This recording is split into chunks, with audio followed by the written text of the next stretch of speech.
Well, howdy there, Internet people. It's Dana again, and I'm filling in today on the Interstate with Dee.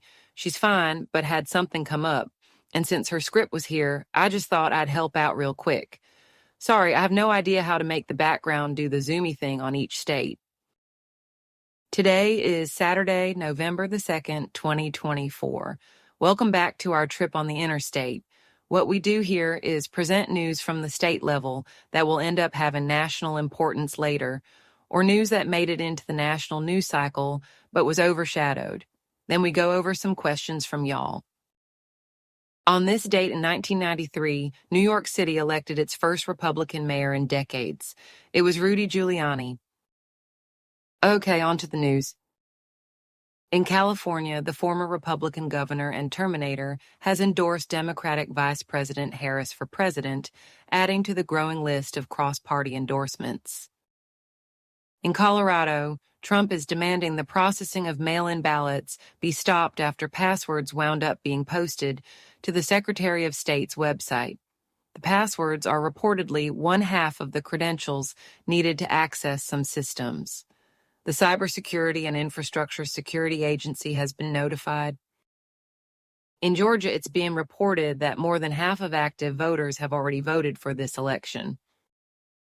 In Hawaii, it snowed. Some of the articles and images were greeted with skepticism. The snowfall occurred on the state's highest mountain, the summit of which is almost 14,000 feet above sea level. Snow there isn't really that rare.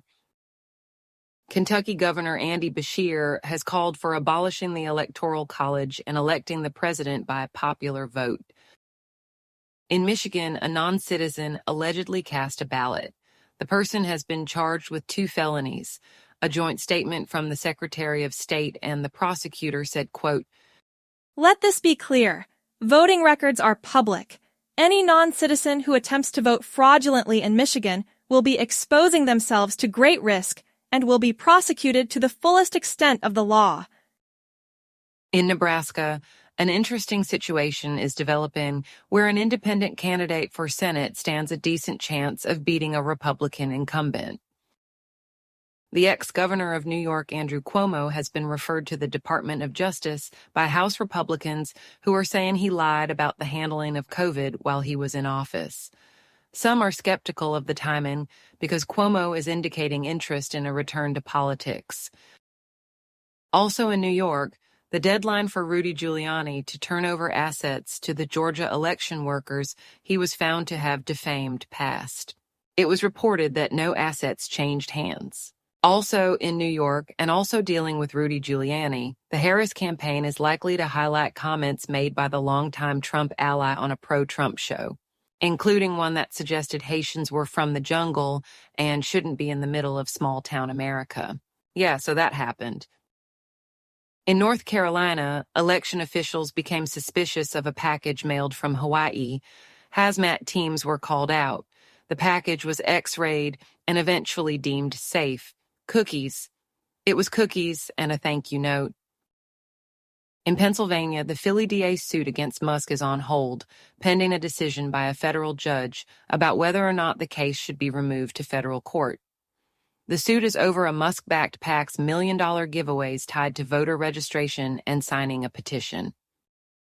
Also in Pennsylvania, Republicans are ringing the alarm as early voting by Republican seniors lags.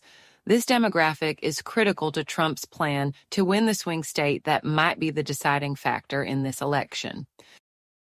In South Carolina, a poll worker asked a man to remove his hat, which was political in nature. Generally, you can't wear political apparel to polling locations. The request led to an altercation and video of the incident went viral.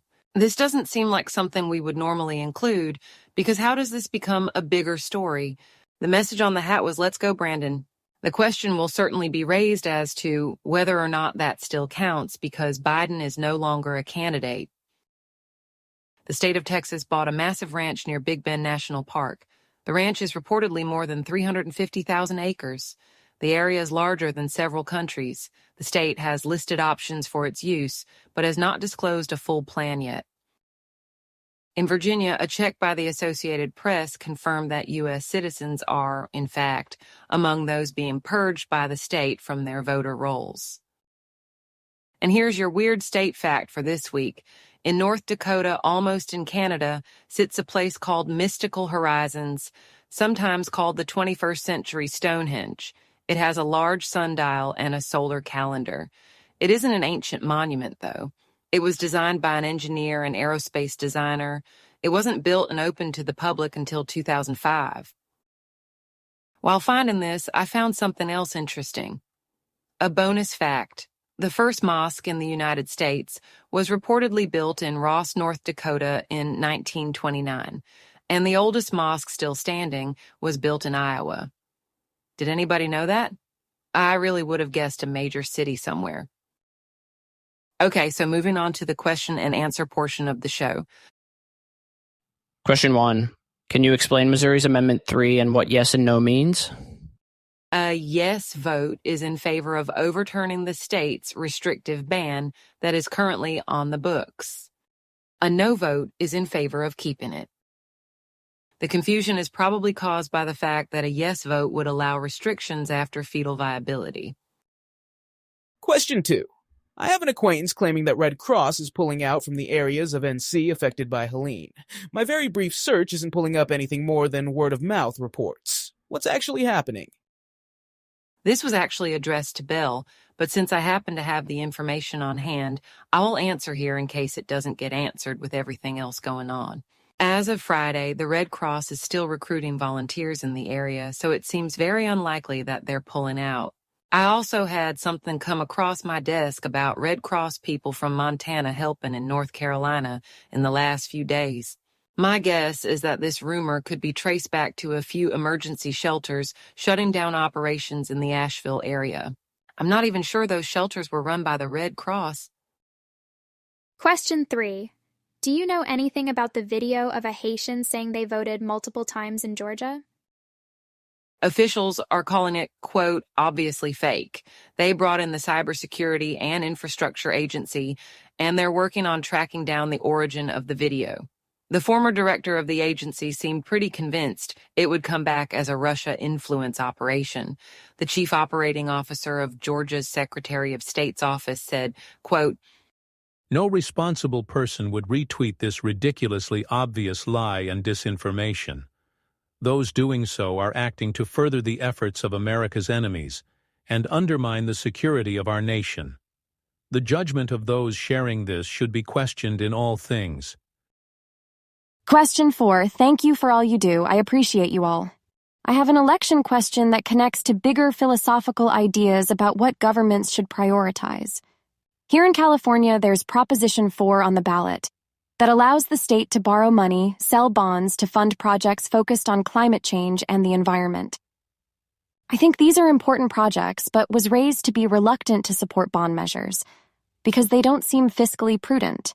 However, some things do urgently need significant investment, and the more we wait to respond to climate change, the more expensive it will be. I don't ask you to endorse any specific bond measure, but can you offer any advice for how voters might think about choices like this on the ballot this November or in general? How would you balance fiscal responsibility with investment in the public good? Are these even the right questions? Generally, I'd say don't let perfect be the enemy of good. Yeah, in a perfect world, states wouldn't need to issue bonds and they'd have a better way of getting the money. But if it's something the state desperately needs, and this is a way you might be able to bypass political gridlock, it might be something to consider. Okay, that looks like it. We'll see you next week for another trip. Y'all have a good day.